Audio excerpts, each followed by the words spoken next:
Olá pessoal, professor Ricardo Kleber, sigamos então dentro do nosso assunto incidentes de segurança. Já vimos aí os incidentes, as suas definições e os princípios ou o que leva uma situação a ser considerado um incidente de segurança.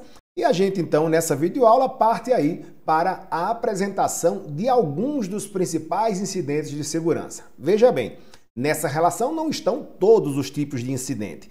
E também, um incidente de segurança, ele pode não estar agindo ou não ser percebido isoladamente. Podem haver situações em que um conjunto de incidentes juntos cause um estrago bem significativo aí. Mas, conceitualmente, esses são então os principais tipos de ataques ou incidentes de segurança, ou pelo menos os mais comuns, dada que a complexidade geralmente traz junto com ela vários desses ataques juntos, resultando em um dano bem mais significativo. Comecemos então falando do footprint. Pois bem, o footprint é uma técnica de ataque ou um incidente computacional que é conhecida por utilizar métodos não intrusivos, ou seja, a ação em si não é ilegal, já que ela utiliza, por padrão, ferramentas e metodologias que não necessariamente são ferramentas de ataque ou metodologias nocivas. Na fase de footprint, o atacante faz então um levantamento de informações usando esses métodos não intrusivos. Por exemplo, bem superficialmente, alguém tem o desejo de atacar uma certa instituição, seu sistema computacional. Ele faz um levantamento superficial e não intrusivo se há serviços externos na instituição. Por exemplo, se ela tem uma homepage, uma página web, se ela tem redes sociais, se ela tem um servidor de e-mails próprio ou se ela terceiriza esse serviço. Essas informações são passíveis de serem levantadas sem utilizar ferramentas exclusivas para isso. Por exemplo, fazendo consultas em portais de busca ou usando técnicas que nem sequer seriam consideradas computacionais, como uma ligação ou uma sondagem direta à pessoa ou às pessoas que trabalham naquela instituição, fornecendo aí inadvertidamente informações que vão ser utilizadas numa segunda fase do ataque. Em função dessa condição de explorar o lado humano, essas técnicas também não intrusivas voltadas para os seres humanos e suas fragilidades é reconhecida como engenharia social. Outro tipo de ataque dentro do footprint, e aí envolve sim ferramentas de consultas também não intrusivas, mas voltadas a levantar informações sobre os sistemas que hospedam algum tipo de conteúdo na internet, são as técnicas de footprint voltadas para consultas a servidores DNS, por exemplo, fazendo a resolução de nomes, buscando pelos mapas de DNS, fazendo consultas para descobrir pelo nome quais são os endereços IP relacionados às principais máquinas de uma instituição ou até nem as principais. Veja que se uma máquina importante está no mesmo perímetro que uma máquina pouco monitorada, se o atacante consegue chegar até a máquina pouco monitorada, ele pode fazer então uma ponte. Mas tudo isso começa geralmente com o footprint, o levantamento desses servidores, desses equipamentos na rede interna ou até em serviços externos da instituição. Consultas aos NICs, os Centros de Informação de Rede, que armazenam as informações sobre os donos, os proprietários dos domínios e dos endereços IP na internet.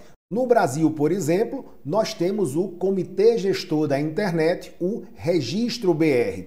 Uma outra técnica também de footprint é usar aplicativos para traçar a rota, ou seja, descobrir os elementos de roteamento responsáveis por levar a informação até o destino. Com isso, se utiliza ferramentas como o Traceroute ou TraceRT, dependendo do sistema operacional, para buscar identificar, por exemplo, se existem roteadores internos entre o ambiente externo e o alvo especificamente que foi coletado em técnicas de footprint anteriores. Veja bem, fechando a parte de footprint, o mais importante relacionado a essas técnicas é que todos estes são processos lícitos que são usados também por administradores para fins específicos, com ética e sem prejuízos. Serviços que são explorados para footprint não podem ser tirados do ar porque são utilizados também, por exemplo, para se descobrir os responsáveis por um determinado ataque a partir do endereço IP e notificar esses responsáveis para que tomem providências, ok? Esses aí, então, exemplos de footprinting. Segunda técnica já começa a ser um pouco mais intrusiva porque vai até o servidor, vai até o equipamento e realiza uma sondagem ao próprio servidor e não buscas externas como no footprint, é a varredura de portas ou scanning, port scanning, determinação de portas abertas em uma ou várias máquinas ligadas em rede. Então, consiste em descoberto o endereço IP, o endereço de uma máquina, verificar em todas as portas disponíveis por padrão naquela máquina quais estão abertas e, consequentemente, o serviço associado. Veja que para o campo de porta existem 16 bits, 2 elevado a 16, teríamos então para cada máquina 65.535 portas. O atacante, então, varre todas essas portas e identifica as portas abertas e depois mapeia qual o serviço que está em execução naquela porta, facilitando a escolha da ferramenta adequada para a fase seguinte do ataque. Por padrão, quando se usa o protocolo TCP para essa varredura, se utiliza a RFC, que especifica o funcionamento do procedimento chamado Three-Way Handshake, o aperto de mão em 3 vias. Ora, o Three-Way Handshake diz que quando se envia um segmento TCP com a flag SYN habilitada, se a porta estiver aberta, ela responde com um ACK e se a porta está fechada, ela responde com um reset. Então bastaria, se você quiser criar o seu próprio port scan, fazer uma ferramenta que manda SYN para todas as portas e quando receber um ACK, sabe que aquela porta está aberta e o reset sabe que a porta está fechada.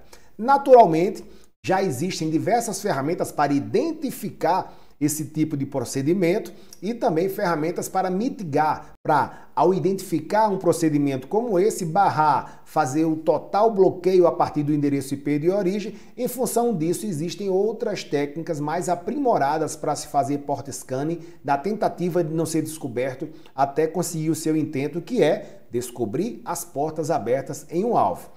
Isso aí, ou essas técnicas de mascaramento, obfuscação do procedimento de port scan são chamadas técnicas de stealth. Stealth scan são técnicas que dificultam ou tentam dificultar a identificação que se está fazendo uma sondagem, um port scanning. Baseando-se em informações da consulta, pode-se então, em alguns casos, determinar o sistema operacional no alvo, não só os serviços, mas também pelos serviços disponíveis, o provável sistema operacional rodando na máquina de destino para facilitar a seleção da ferramenta de ataque para o passo seguinte. Exemplo prático de port scanning bastante utilizado em práticas da disciplina de segurança é o Nmap, né? Inclusive foi usado lá no filme Matrix. O Fyodor, que é o desenvolvedor do Nmap, foi presenteado com a apresentação da sua ferramenta, que é gratuita, no filme Matrix. O Nmap, então, ele é uma ferramenta clássica, mas ainda bastante utilizada, inclusive com versões mais novas e mais robustas, para se fazer o port scanning. Observações.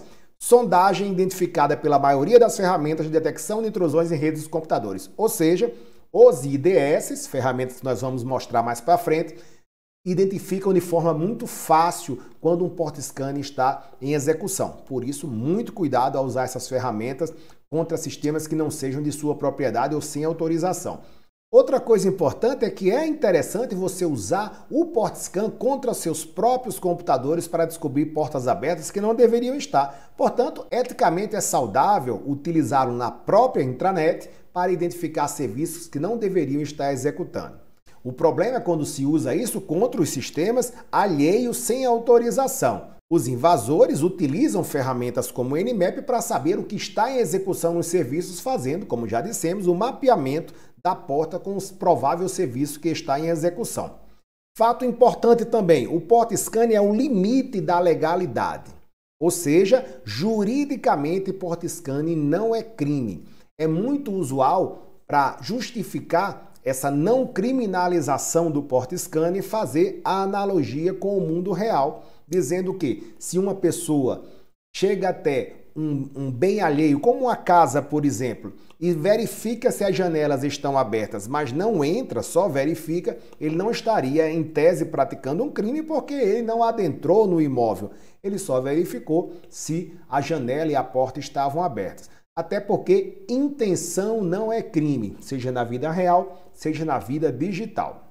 Ferramenta mais profunda aí de ataques, que vai além do porte scanner. Essa sim já começa a ser vista como uma ferramenta de ataque, portanto, um crime cibernético quando utilizada contra sistemas alheios. O scanning de vulnerabilidades. Identificação de vulnerabilidades específicas em cada serviço em execução na máquina analisada. Ou seja, não olha somente a porta, mas identifica o serviço, a versão do serviço e já compara se aquela versão está vulnerável ou não, dando a opção, as ferramentas de scanning de vulnerabilidades, dando a opção para o atacante, inclusive, já explorar aquela vulnerabilidade. Existem diversos scanners de vulnerabilidades, mas o mais conhecido historicamente era o Nessus, que era um scanner gratuito e com código-fonte aberto, que depois tornou parte do seu código fechada. Em função disso, houve um fork do projeto, ou seja, parte dos programadores que atuavam voluntariamente no Nessus criaram uma derivação para mantê-lo gratuito. E hoje, o principal scan de vulnerabilidade com código-fonte aberto para uso gratuito sem restrições se chama OpenVAS, que na realidade é um fork do projeto Nessus, de algum tempo atrás, mantendo as características de software livre. Falando do mundo Windows, um scan de vulnerabilidade que era bastante conhecido e gratuito, mas que tornou-se comercial ao longo do tempo, foi o LanGuard. Ferramentazinha simples de executar, com resultados bem consistentes e bem simples de instalar e colocar para funcionar. Beleza? Na tela aí as interfaces do Greenbone, que é a interface do lado cliente do OpenVAS, o scan de vulnerabilidades, como dissemos, mais conhecido e mais robusto, baseado em software livre. Então, reforçando, o scan de vulnerabilidades também é detectado por ferramentas de IDS. Eticamente, também é saudável usá-lo na própria rede para descobrir vulnerabilidades internas. Também é usado por atacantes e muito usado por atacantes.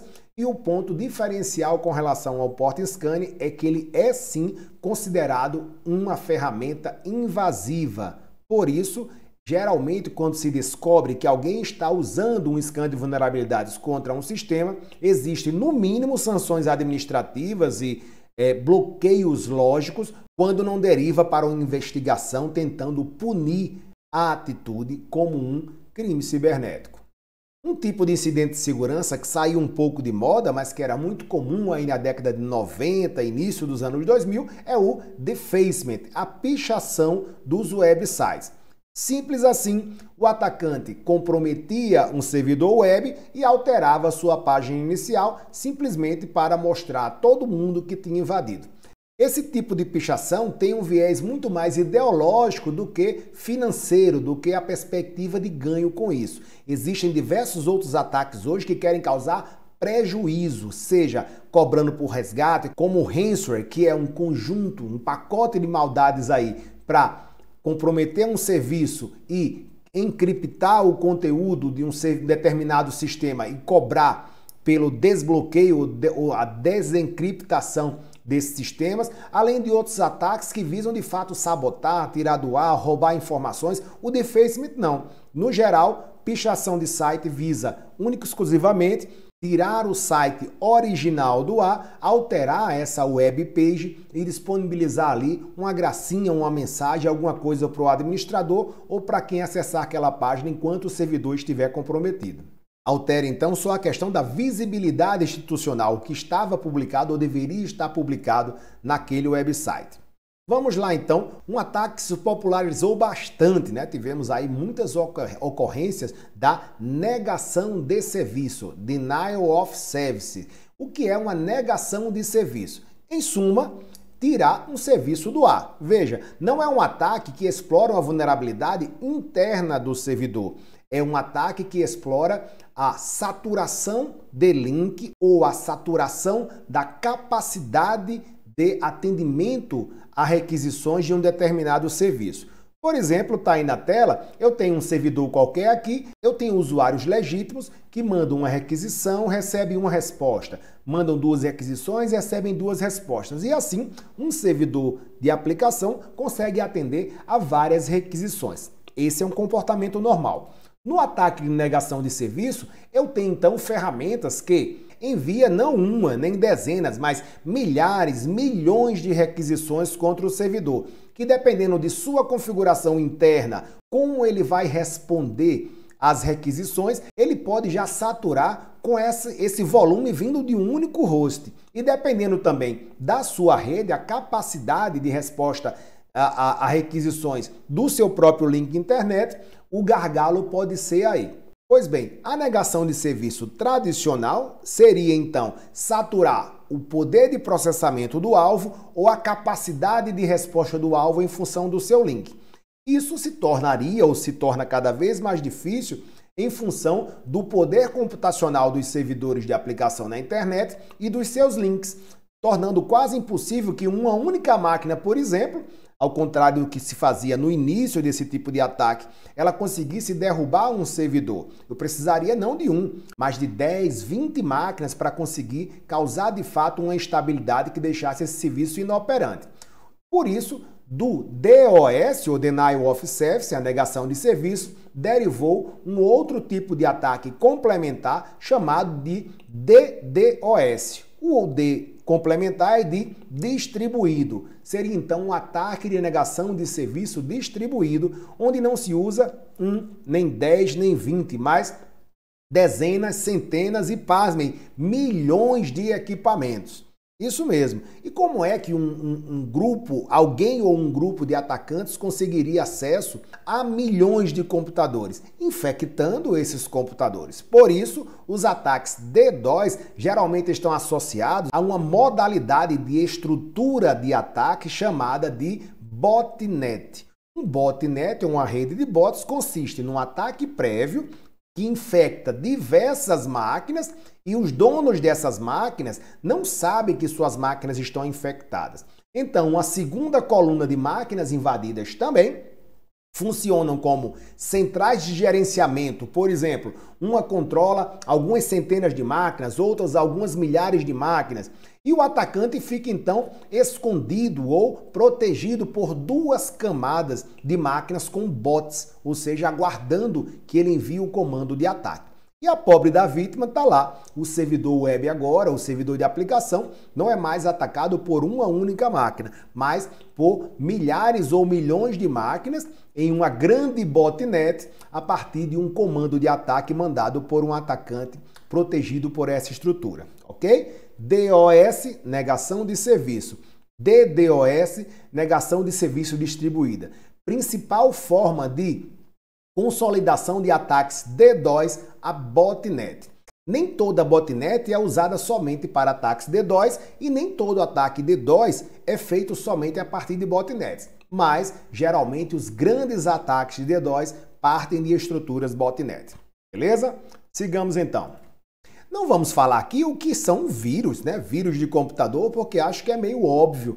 Vírus, quase todo mundo que mexe com o computador, né, já foi inclusive vítima, já foi de alguma maneira infectado por um vírus de computador que o seu antivírus identificou ali e expeliu ou que causou até algum dano, né? O fato aqui que a gente chama muita atenção é o worm, o vírus automatizado. Beleza? Então, a automatização do vírus é chamada de worm ou de verme. Os worms atuais encontram servidores vulneráveis e os invadem, picham sites, usam como máquinas como ponte para infectar outros servidores, enfim. Então, agentes automatizados de infecção, utilizando-se geralmente das redes, da estrutura de rede para infectar outros equipamentos, são chamados de worms. Vírus, um malware tradicional para infectar uma máquina, né? Um agente que é transmitido de alguma forma, por exemplo, anexado a e-mails, nos pendrives. O worm, um agente automatizado que geralmente utiliza a rede para se propagar como um verme, que é a tradução literal do seu nome.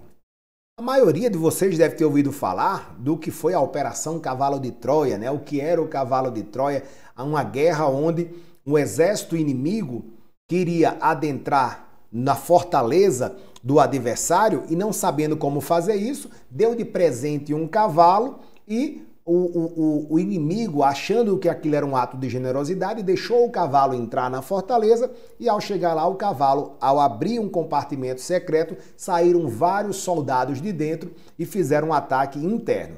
Exatamente a ideia da estrutura por trás do Cavalo de Troia, ou Trojan Horse, o Trojan, como alguns chamam também. Não é isso? O cavalo de Troia é uma modalidade que envolve até um pouquinho aí de engenharia social, né? Para fazer essa coisa de oferecer alguma coisa, mas na realidade, por dentro existe uma segunda intenção. Nós temos então a blindagem do agente malicioso, do malware que vai de fato comprometer o sistema, mascarado de um cavalo de Troia. Por exemplo, é muito comum em programas pirata, né? Algumas pessoas maliciosas, sabendo que muita gente quer adquirir um software pirata, faz a quebra, né, o crack de um programa e oferece gratuitamente a versão pirateada, mas dentro daquele presente, né, disse então o presente de grego, está o malware instalado ali. Também existem diversos programas que instalam de fato uma aplicação, mas que ao instalar, instalam por fora também um segundo programa que é o malware. Nessas duas modalidades nós temos um ataque ou nós temos uma modalidade conhecida como Cavalo de Troia. Eu coloquei ferramentas de gerenciamento, algumas até clássicas aí como exemplos de Cavalo de Troia, mas na realidade essas ferramentas cliente-servidor são geralmente utilizadas como interfaces para explorar o Cavalo de Troia. O atacante de alguma forma consegue enviar para o alvo, para a vítima, um programa que, ao ser executado, executa um aplicativozinho servidor e, utilizando uma interface cliente-servidor de uma ferramenta, conecta nesse servidor e então toma conta do sistema remoto, fazendo o acesso remoto, como, por exemplo, esse programinha que está aí na tela, o NetBus, bem antigo, o vovô aí dos programas maliciosos cliente-servidor, que, por curiosidade, não foi uma ferramenta criada para ser utilizada maliciosamente. Ela se assemelha às ferramentas de acesso remoto, como, por exemplo, atualmente o TeamViewer, o servidor de acesso remoto padrão de terminal servers do Windows, o PC Anywhere, o VNC, softwares de acesso remoto. O que tornaria esses softwares maliciosos é a utilização. Alguém, por exemplo, poderia, sem problema nenhum, pegar um VNC, ferramenta de acesso remoto, alterar o seu funcionamento, pegar então a partezinha servidor do VNC e jogar dentro de um cavalo de Troia para ser executado numa máquina-alvo remota e, ao ser executado, conectar via VNC para acessar indevidamente uma máquina de forma a assumir o controle, né? Então ele invade a máquina através de uma vulnerabilidade explorada a partir da instalação de um malware mandada via cavalo de Troia. Entendido? Modalidade de exploração de vulnerabilidade, exploração de fragilidade mais comprometedora quando se tem êxito, Buffer Overflow. O nome parece complicado, mas apesar da gravidade desse tipo de ataque, a explicação é relativamente simples. Você tem uma certa quantidade de memória alocada, ou seja, reservada para receber uma determinada informação e por uma falha na implementação do mecanismo de entrada de dados, essa área pode ser utilizada além do seu limite, ou seja, estourar o seu limite. Esse estouro da área de memória é o overflow. Então eu tenho a área de memória, o buffer, utilizada de forma maliciosa para que estoure esse limite, overflow, e passe então a acessar outras áreas de memória, por exemplo, reservadas para uso de processos com permissão de administrador. Quando se estuda uma ferramenta, um serviço de rede que é vulnerável a buffer overflow, o atacante sabe exatamente o que deve informar como entrada para aquele serviço para explorar essa vulnerabilidade, estourar o buffer overflow, ir até uma área específica da memória e executar um código malicioso.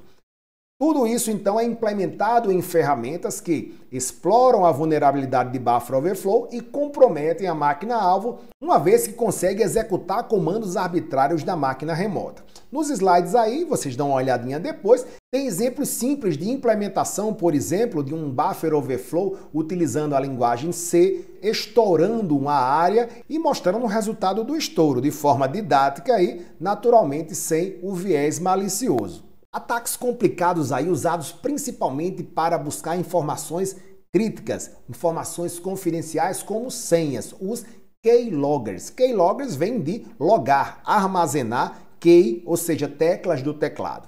O keylogger tradicional consistia em instalar um malware na máquina, capturando as interrupções de teclado, ou seja, tudo que era digitado no teclado era capturado, armazenado e, de alguma forma, enviado para o atacante ou guardado em uma determinada área da máquina para ser acessado posteriormente pelo atacante.